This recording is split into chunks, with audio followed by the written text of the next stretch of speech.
और इस पर बात करने के लिए देखिए इस वक्त हमारे साथ अब जुड़ चुके हैं एआईएमआईएम के प्रवक्ता वारिस पठान। वारिस पठान, इमरान मसूद कह रहे हैं राम सबके आराध्य हैं, राम मेरे भी आराध्य हैं, तो क्या राम आपके भी आराध्य हैं? देखिए, मैंने इमरान मसूद साहब का थोड़ा सा सुना हूं। उन्होंने कहा कि हम राम के आराध्य हैं, हम सब राम के वंशज हैं। तो ये भाषा और आरएसएस की भाषा में आपको क्या फर्क लग रहा है? दोनों सेम। आरएसएस वाले भी यही बोल रहे हैं कि हम सब राम के वंशज हैं, और कांग्रेस और इमरान मसूद भी ये बोल रहे हैं। तो मैं तो चाहूंगा, सवाल करना चाहूंगा, क्या कांग्रेस का ऑफिशियल स्टेटमेंट भी यही है कि हम सब राम के वंशज है? और मेरा तो ये मानना है कि सब मुसलमान का, हर एक मुसलमान का ये मानना है कि हम सब हजरत आदम अलैहिस्सलाम की औलाद है, क्योंकि अल्लाह सुब्हानहू तआला ने सबसे पहले दुनिया में हजरत आदम को भेजा, हम सब उसकी औलाद है। और हमारा तो बुनियाद है, हमारा तो कलमा ला इलाहा इल्लल्लाह मुहम्मदुर रसूलुल्लाह, जिसके मायने होते there is only one God and Muhammad सल्लल्लाहु अलैहि वसल्लम is the messenger, prophet of God. तो हम तो यही मानने के ऊपर चलते हैं। अब जो इन्होंने कहा है इमरान साहब ने, तो मैं चाहूंगा कि वो जहां से आते हैं उनके एरिया में एक जुमा मस्जिद भी होगी, तो कभी वो वहाँ पे जाएं जुम्मा के दिन या कोई भी और डे में, और जो मौलाना मुफ्ती है सबके सामने खड़े होकर ये बयान कर दे कि हम सब राम की वंशज है और सब आराध्य है, तो उनको अपने आप जवाब मिल जाएगा। इसीलिए मैं बोलता हूं ना गौरव भाई, हमेशा के ये कांग्रेस और ये आरएसएस एक ही सिक्के के दो पहलू है। देखिए, छोटी सी सियासत के लिए, एक कुर्सी के लिए इंसान अपने ईमान का सौदा कर देता है, कितनी बुरी बात है। अरे ईमान के ऊपर जीना, ईमान के ऊपर मरना हमको तो ये बचपन से सिखाया गया, मगर ये इस तरह के सियासतदार आके पूरी कौम का नाम खराब करते।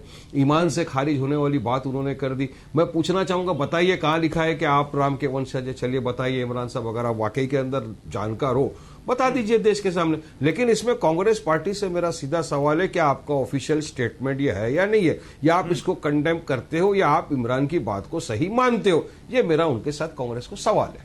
ठीक है, कांग्रेस पार्टी का तो खैर कोई प्रवक्ता राम के नाम पर बहस में आता नहीं। कांग्रेस समर्थक हमारे साथ तहसीन पूनावाला होंगे, थोड़ी देर में हम उनसे बात करेंगे। लेकिन शलभ मणि त्रिपाठी इस वक्त हमारे साथ जुड़ चुके हैं, बीजेपी के प्रवक्ता और बीजेपी के एमएलए। शलभ जी, स्वागत है आपका टीवी9 भारतवर्ष पर। इमरान मसूद कह रहे हैं कि हम राम के वंशज हैं, तो क्या 2024 का ये जो पूरा चुनाव है ये राम की गारंटी के इर्द गिर्द घूमता जा रहा है, जहां कांग्रेस को ना चाहकर भी आना पड़ रहा है? नहीं, देखिए, तो मुझे लगता है कि कांग्रेस के लोगों को समझना चाहिए। और ये अच्छा जो से सवाल पूछा, इमरान मसूद ने कहा है, अच्छी बात कहा। इससे पहले जो इकबाल अंसारी जो बाबरी मस्जिद का पूरा मुकदमा लड़ा, जिन्होंने बाबरी मस्जिद का कहा बाबरी मस्जिद बननी चाहिए, और जब ये उनको पता चला कि उनको प्राण प्रतिष्ठा का निमंत्रण देने वहां लोग पहुंच रहे हैं, तो उन्होंने ना सिर्फ स्वागत किया बल्कि मिठाई खिलाई और ये कहा कि मैं जरूर आऊंगा। प्रधानमंत्री जी पर उन्होंने पुष्प वर्षा भी की।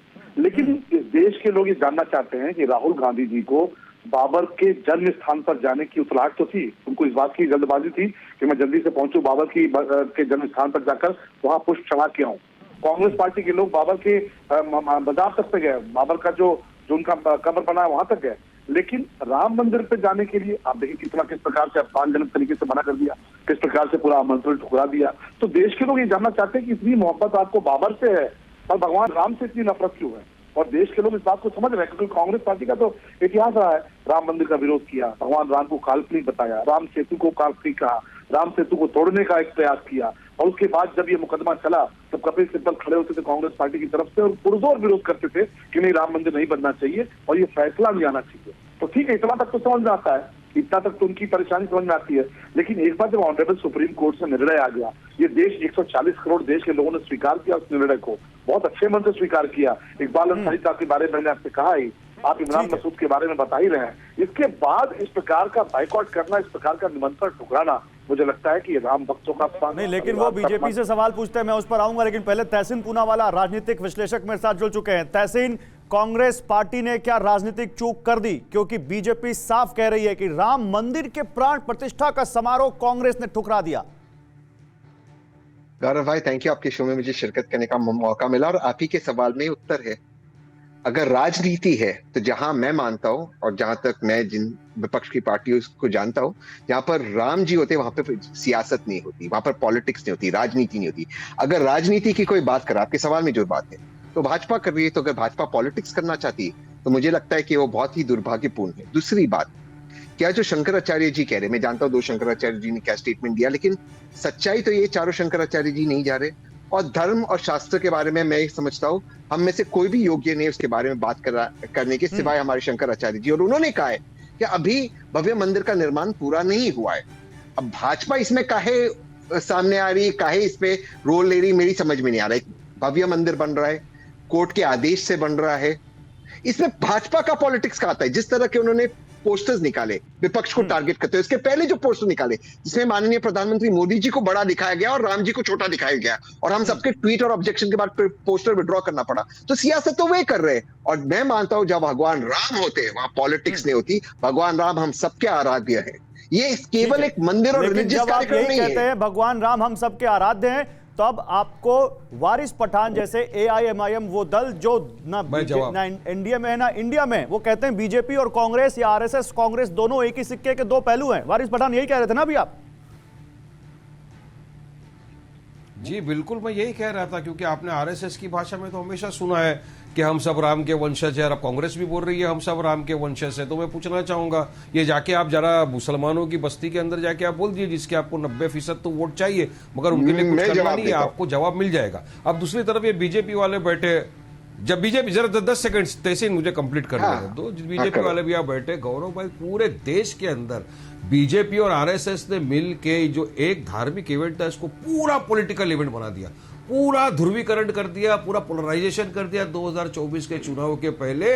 आप देखिए मोदी जी जा रहे प्राण प्रतिष्ठा करने, 4 शंकराचार्य जो बड़े लोग हैं, महागुरु है, जिनके करोड़ों फॉलोअर है, उसमें से शंकराचार्य पुरी ने क्या बोल दिया कि मोदी जी अगर वहां पर जाएंगे प्राण प्रतिष्ठा करने, अगर पॉलिटिक्स को धर्म में डालेंगे तो हम क्या वहां प्राण प्रतिष्ठा में खड़े रह के तालियां बजाएंगे।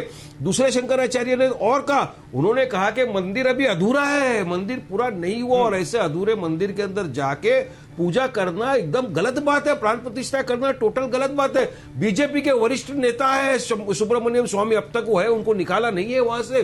उन्होंने डे 1 से कह रहे हैं कि प्राण प्रतिष्ठा के अंदर मोदी नहीं जा सकते, क्योंकि एज पर हिंदू माइथोलॉजी और ट्रेडिशन वहां पे जाने के लिए कपल की रिक्वायरमेंट है, अकेला इंसान जाके नहीं कर सकता। मगर बीजेपी सारे शंकराचार्यों को एंटी हिंदू घोषित कर दिया। बीजेपी के जितने ट्रोल आर्मी है 2-2 रुपए वाले, सब बने शंकराचार्यों के खिलाफ। जब आप शंकराचार्य की बात को इतना ध्यान से सुन रहे हैं और उनकी बात को मान रहे हैं, वैसे वो बहुत कुछ और भी कह गए, लेकिन जवाब दीजिए भाई, शलभ मणि जी जवाब दीजिए वारिस पठान का। मुझे भी जवाब देना है। हाँ अभी आ रहा हूँ तहसीन आपके पास। बहुत अच्छी बात है, वारिस पठान साहब को हमारे धर्म के बारे में इतनी चिंता हो रही है, हमारे मंदिर के बारे में इतनी चिंता हो रही है, पहली बार मैं इनको सुन रहा हूँ। वरना ये तो सुप्रीम कोर्ट का ऑर्डर मानने को भी तैयार नहीं थे, ये मानने को तैयार नहीं थे कि वहां पर राम मंदिर है, ये तो कहते रहे वहाँ बाबरी मस्जिद है।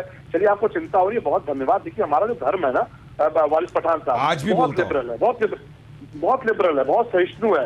इसमें बहुत से लोगों के बहुत से मत होते हैं और एक सार्वजनिक तरीके से तय होता है कि भाई क्या इसमें होना है क्या नहीं होना। बहुत से धर्माचार्य हैं जो कह रहे नहीं मोदी जी के हाथों से होना चाहिए, बहुत शुभ अवसर है। और वही नहीं, इस देश के 140 करोड़ लोग उत्साह के माहौल, आप खुद कह रहे हैं कि ऐसा वातावरण बना दिया है, तो इस देश के 140 करोड़ लोग और बहुत से ज्यादातर धर्माचार्य इस पक्ष में है कि ये कार्यक्रम होना चाहिए। लेकिन मैं तो ये आपसे जानना चाहता हूँ कि आपने जिन भाषाओं का इस्तेमाल किया, आपने लगातार जिस प्रकार की शब्दावली का प्रयोग किया, आप ये कहते रहे कि नहीं मैं तो खुद आपको निमंत्रण दिया, आपने कहा मैं नहीं जाऊंगा। लेकिन आज आप देखिए के मोहम्मद जो कि एएसआई के प्रमुख रहे हैं, जिन्होंने सर्वे किया और सर्वे के दौरान जिन्होंने सबसे पहले ये कहा कि बहुत बड़ी विशाल मंदिर था, बहुत ही बड़ा मंदिर था, उन्होंने ये कहा कि मुझे निमंत्रण मिला है, मैं अपने आप को अपना सौभाग्यशाली समझता हूँ, मैं जाना चाहता हूँ, मैं अपने आप को मानता हूँ कि श्री राम जी कृपा हुई है। इकबाल अंसारी से लेके बहुत सारे लोगों के बयान है। लेकिन सवाल ये पैदा होता है कि आप नहीं है वारिस पठान, वारिस पठान आपकी बात से सहमत नहीं है। नहीं, लेकिन क्या कह रहे हैं वारिस पठान? मैं शलभ भाई एक डिसेंट शलभ भाई एक डिसेंट प्रवक्ता है, मैं उनको बहुत अच्छी रीत से जवाब देना चाहता हूं। शलभ भाई, मेरा आज भी यही मानना है और मेरा अकीदा भी, ईमान भी यही है कि एक बार जहां मस्जिद थी, मस्जिद है, ता कयामत तक मस्जिद रहेगी। और ये जो 6 दिसंबर 1992 की जो घटना हुई, ये हम आने वाली हमारी पीढ़ी दर पीढ़ी सबको बताएंगे कि किस तरह से धोखे से हमारी बाबरी मस्जिद को आपने शहीद कर दिया। अब आपने कहा सुप्रीम कोर्ट का अपमान करते, नहीं, सुप्रीम कोर्ट ने तो बोला ना कि सुप्रीम कोर्ट ने साफ कहा कि वहां पे कोई प्रमाण नहीं मिले कि मंदिर को तोड़ के मस्जिद बनाया। सुप्रीम कोर्ट ने कहा एएसआई की बात को हम नहीं मानते कि मूर्ति वहां पर आ गई। सुप्रीम कोर्ट ने कहा यह मस्जिद को डिमोलिश करना क्रिमिनल एक्ट था, क्राइम था, उसके अंदर जो दोषी पकड़ाए थे उनको तो छोड़ दिया। बीजेपी ने तो उसके खिलाफ कोई अपील भी फाइल नहीं की, और अचानक से आप लोगों ने ये राम मंदिर का ये शोषा शुरू कर दिया। तो हमारी भी तो आस्था है ना, आस्था की बुनियाद पे केस आया। अब आप तो ये चाहते हो आप कि जो भी बीजेपी के अगेंस्ट बोला, जो भी बीजेपी की पॉलिटिक्स के साथ नहीं गया, विचारधारा के साथ नहीं गया, वो हो गया एंटी नेशनल, वो हो गया एंटी हिंदू। फिर चाहे शंकराचार्य हो या महंत हो, जो भी उसके बताइए खिलाफ भाई, गया जवाब भाजपा दीजिए।